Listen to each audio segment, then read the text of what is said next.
ಈ ಬಾಳೆ ಎಲೆ ಮೇಲೆ ಒಂದೇ ಸಲಿ ಎಲ್ಲ ಐಟಮ್ ಬಿದ್ದಾಗ ಯಾವ್ದನ್ನ ಫಸ್ಟ್ ತಿನ್ಬೇಕು ಯಾವ್ದನ್ನ ಆಮೇಲೆ ತಿನ್ಬೇಕು ಅನ್ನೋದು ಎಷ್ಟು ಕಷ್ಟನೋ ಅದೇ ರೀತಿ ಒಂದೇ ವಾರದಲ್ಲಿ ಒಟ್ಟೊಟ್ಟಿಗೆ 6 ರಿಂದ 7 ಸಿನಿಮಾ ರಿಲೀಸ್ ಆದಾಗ ನಮ್ ಕೆಲಸಗಳ ನಡುವೆ ಯಾವ್ದನ್ನ ಮೊದಲು ನೋಡ್ಬೇಕು ಯಾವ್ದನ್ನ ಆಮೇಲೆ ನೋಡ್ಬೇಕು ಅಂತ ಡಿಸೈಡ್ ಮಾಡೋದು ಕೂಡ ಅಷ್ಟೇ ಕಷ್ಟ.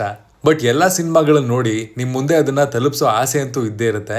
ತಕ್ಷಣ ಮಾಡಕ್ಕಾಗದೇ ಇದ್ರು ಸಿನಿಮಾ ಚೆನ್ನಾಗಿತ್ತು ಅಂದ್ರೆ ತಡ ಆದ್ರೂ ಪರವಾಗಿಲ್ಲ ಅಂತ ಸಿನಿಮಾಗಳಿಗೆ ಈ ಹಿಂದೆ ಇವತ್ತು ಮುಂದೆ ನಮ್ಮ ಪ್ರೋತ್ಸಾಹ ಇದ್ದೇ ಇರುತ್ತೆ. ಇನ್ನು ನಾನೀ ವಾರ ನೋಡಿದಂತಹ 5ನೇ ಸಿನಿಮಾ ಆರಾಮ್ ಅರವಿಂದ್ ಸ್ವಾಮಿ. ಅನೀಶ್ ತೇಜೇಶ್ವರ್ ನಟನೆಯ ಮತ್ತು ಅಭಿಷೇಕ್ ಶೆಟ್ಟಿ ನಿರ್ದೇಶನದ ಈ ಸಿನಿಮಾದ ಬಗ್ಗೆ ಸಿನಿಮಾ ತಂಡ ತುಂಬಾ ಕಾನ್ಫಿಡೆಂಟ್ ಆಗಿ ಪ್ರಚಾರ ಮಾಡಿದ್ರು. ಅವ್ರು ಹೇಳಿದಾಗೆ ಸಿನಿಮಾ ಅಷ್ಟೇ ಮಜಾ ಕೊಡ್ತಾ ಇಲ್ವಾ, ಸಿನಿಮಾ ಹೇಗಿದೆ ಎಲ್ಲವನ್ನ ಇವತ್ತಿನ ರಿವ್ಯೂ ಹೇಳ್ತೀನಿ, ಬನ್ನಿ ನೋಡ್ಕೊಂಬರೋಣ. ನೀವೇನಾದ್ರೂ ನಮ್ಮ ಚಾನೆಲ್ಗೆ ಹೊಸಬ್ರಾಗಿದ್ರೆ ಚಾನೆಲ್ನ ಸಬ್ಸ್ಕ್ರೈಬ್ ಮಾಡ್ಕೊಳ್ಳೋದಕ್ಕೆ ಮರಿಬೇಡಿ. ಪ್ಲಾಟ್: ಸಿನಿಮಾದ ನಾಯಕ ಅರವಿಂದ್ ಸ್ವಾಮಿ ಒಬ್ಬ ಲೋನ್ ರಿಕವರಿ ಏಜೆಂಟು. ದಿನನಿತ್ಯ 1000 ಸಮಸ್ಯೆಗಳಿದ್ರು ನೋಡಿದವ್ರಿಗೆ ಮಾತ್ರ ಆರಾಮಾಗಿ ಕಾಣಿಸೋಂತಹ ಕಟ್ಟೋಟು ನಮ್ಮ ಆರಾಮ್ ಅರವಿಂದ್ ಸ್ವಾಮಿ. ಇವನು ಟೀಚರ್ ಗೀತಾ ಜೊತೆಗೆ 6 ವರ್ಷದಿಂದ ಒಂದು ರಿಲೇಶನ್ಶಿಪ್ ಅಲ್ಲಿ ಇರ್ತಾನೆ. ರಿಲೇಶನ್ಶಿಪ್ ನ ನೆಕ್ಸ್ಟ್ ಲೆವೆಲ್ಗೆ ತಗೊಂಡು ಹೋಗಿ ಮುಂದಿನ ಜೀವನಕ್ಕೆ ಕಾಲಿಡಬೇಕು ಅಂತ ಅನ್ಕೊಂಡಾಗ ನಡೆಯುವಂತಹ ರೋಲರ್ ಕೋಸ್ಟರ್ ರೈಡೆ ಈ ಆರಾಮ್ ಅರವಿಂದ್ ಸ್ವಾಮಿ ಸಿನಿಮಾದ ಪ್ಲಾಟ್. ಅರವಿಂದ್ ಸ್ವಾಮಿ ಗೀತಾ ರಿಲೇಶನ್ಶಿಪ್ ಮಧ್ಯೆ ಬರುವಂತಹ ಸಮಸ್ಯೆ ಏನು, ಅದನ್ನ ಸಾಲ್ವ್ ಮಾಡಿ ಇಬ್ರು ಮದುವೆ ಆಗ್ತಾರಾ ಇಲ್ವಾ ಎಲ್ಲವೂ ಗೊತ್ತಾಗಬೇಕು ಅಂದ್ರೆ ನೀವು ಸಿನಿಮಾನ ಥಿಯೇಟರ್ ಅಲ್ಲಿ ನೋಡ್ಬೇಕು. ಅನಾಲಿಸಿಸ್: ಫಸ್ಟ್ಲಿ ಅನೀಶ್ ಅವರ ಈ ಹಿಂದಿನ ರೀಸೆಂಟ್ ಸಿನಿಮಾಗಳು ನನ್ನನ್ನ ಡಿಸಪಾಯಿಂಟ್ ಮಾಡಿತ್ತು.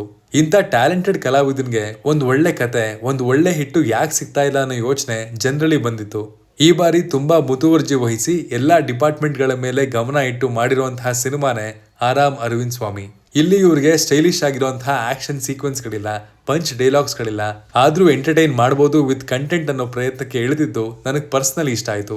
ನಮ್ಗಣಿ BCom pass Gajanana gang direct ಮಾಡಿದಂತಹ ಅಭಿಷೇಕ್ ಶೆಟ್ಟಿ ಅವರು ಈ ಸಿನಿಮಾವನ್ನ ಡೈರೆಕ್ಟ್ ಮಾಡಿದ್ದಾರೆ. ಅಂಡ್ ಅವರಿಗೆ ಸಿನಿಮಾ ಮೇಲಿರುವಂತಹ ಸೆನ್ಸು ಇಲ್ಲಿ ವರ್ಕ್ ಆಗಿದೆ. ಅವರು ಒಂದು ರಿಲೇಶನ್ಶಿಪ್ ಅಲ್ಲಿ ಇರುವಂತಹ ಕಾಂಪ್ಲೆಕ್ಸಿಟೀಸ್ ಗಳನ್ನ ಇಲ್ಲಿ ಚೆನ್ನಾಗಿ ಬರ್ಕೊಂಡಿದ್ದಾರೆ. ಅಂಡ್ ಅದನ್ನ ಅಷ್ಟೇ ನೀಟಾಗಿ ಪ್ರೆಸೆಂಟ್ ಮಾಡಿದ್ದಾರೆ. ಎಲ್ಲೂ ಓವರ್ ದ ರೂಫ್ ಅಂತ ಅನ್ಸಲ್ಲ. ಫ್ಯಾಮಿಲಿ ಆಡಿಯನ್ಸ್ಗಳು ಥಿಯೇಟರ್ ಅಲ್ಲಿ ಅದನ್ನ ಎಂಜಾಯ್ ಮಾಡ್ತಿದ್ದು ನೋಡಿ ನನಗೂ ಖುಷಿ ಆಯ್ತು. ಒಂದು ಪ್ಯಾಕೇಜ್ ಅಲ್ಲಿ light hearted comedy, romance, drama, family insights, friendship ಎಲ್ಲವನ್ನ ಪ್ಲೇಸ್ ಮಾಡಿರುವಂತಹ ರೀತಿ ನನಗೆ ವರ್ಕ್ ಆಯ್ತು. ಇನಿಷಿಯಲಿ ಸಿನಿಮಾ ನೋಡ್ಬೇಕಿದ್ರೆ ಟು ಬಿ ಫ್ರಾಂಕ್ ಸ್ಲೋ ಆಗ್ತಿದೆಯಲ್ಲ ಅಂತ ಅನ್ಸಕ್ ಶುರುವಾಗಿತ್ತು. ಅಷ್ಟರಲ್ಲೇ ಒಳ್ಳೆ ಟ್ವಿಸ್ಟ್ ಅಂಡ್ ಟರ್ನ್ಸ್ ಗಳನ್ನ ಪ್ಲೇಸ್ ಮಾಡಿ ಬ್ಯಾಕ್ ಟು ದ ಗೇಮ್ ಸಿನಿಮಾವನ್ನ ಕರ್ಕೊಂಡ್ ಬರುತ್ತೆ. ಅಂಡ್ ಸ್ಯಾಟಿಸ್ಫೈಯಿಂಗ್ ಆಗಿ ಸಿನಿಮಾ ರೌಂಡ್ ಆಫ್ ಕೂಡ ಆಗುತ್ತೆ ಅಟ್ ದ ಎಂಡ್. ಆಕ್ಟರ್ಸ್ ಗಳ ಪರ್ಫಾರ್ಮೆನ್ಸ್ ವಿಷಯಕ್ಕೆ ಬಂದ್ರೆ ಮಿಲನಾ ನಾಗರಾಜ್ ಆಸ್ ಯೂಶುವಲ್ ಅವ್ರಿಗೆ ಕೊಟ್ಟಿರುವಂತಹ ಪಾತ್ರವನ್ನ ಅಚ್ಚುಕಟ್ಟಾಗಿ ನಿಭಾಯಿಸಿದ್ದಾರೆ. And she looks good on screen too. But character traits ಅಲ್ಲಿ ಆಸ್ ಎ ಮಲಯಾಳಿ ಆ ಕ್ಯಾರೆಕ್ಟರ್ ಡಿಸೈನ್ ಅಂಡ್ ಆ ಪಾತ್ರ ಮಾತಾಡುವಂತಹ ರೀತಿ ನೀತಿಗಳ ಮೇಲೆ ನಿರ್ದೇಶಕರು ಇನ್ನಷ್ಟು true to the character traits ನ ಇಟ್ಟಿದ್ರೆ ಆ ಪಾತ್ರ ಇನ್ನೂ ಕನೆಕ್ಟ್ ಆಗ್ತಿತ್ತು ಅಂತ ನನಗೆ ಪರ್ಸನಲಿ ಅನಿಸ್ತು. ಅನೀಶ್ ಅವರ ಯೂಶುವಲ್ ಮ್ಯಾಸಿ ಮ್ಯಾಚೋ ಇಮೇಜ್ ನ ಬಿಟ್ಟು ಇಲ್ಲಿ ಅಂಡರ್ ಪ್ಲೇ ಮಾಡಿರೋದು ವರ್ಕ್ ಆಗಿದೆ. ಅವರ ಪರ್ಫಾರ್ಮೆನ್ಸ್ ಕಮೆಂಡಬಲ್ ಆಗಿದೆ. ಅಂಡ್ ಇಲ್ಲಿ ಅವರಿಗೆ ಪರ್ಫಾರ್ಮ್ ಮಾಡೋದಕ್ಕೆ ತುಂಬಾ ಸ್ಕೋಪ್ ಇತ್ತು. ಅಂಡ್ ಅದನ್ನ ಚೆನ್ನಾಗಿ ಬಳಸ್ಕೊಂಡು ಎಂಟರ್ಟೈನ್ ಮಾಡಿದ್ದಾರೆ ಅನೀಶ್.